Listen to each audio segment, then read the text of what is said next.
Ti e ndan Ramën nga Balluku? Jo, nuk e ndaj. Unë kam qenë nga ata gazetarë që të paktën deri më sot e kam thënë që nuk ka një vepër publike ku është përfshirë Erjon Veliaj dhe Belinda Balluku, në të cilën nuk është dhe Edi Rama. Dhe ky është problemi sot, që kjo treshe zyrtarësh që drejtojnë shtetin, që kanë, po them, menaxhimin e 90% të parave, sigurisht kryeministri nuk ka portofol, por është kreu i gjithë ministrave dhe sigurisht është ai që vendos fund ditës se ku do shkojnë parat, pra duke përfshirë Bashkinë e Tiranës dhe Ministrinë e Infrastrukturës, nuk hetohet si një grup i përbashkët nga prokuroria e posaçme.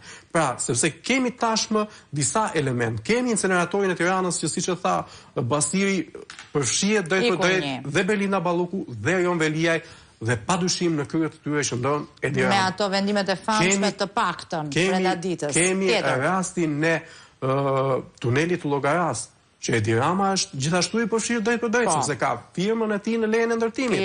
Por Edi Rama ka qenë në Turqi, ka qenë në krye, po themi, të grupit negociator. Në mos në krye të grupit negociator është njeriu që ka qenë prezent dhe dëshmia e tij duhet zbardhet. Pra, duhet jepet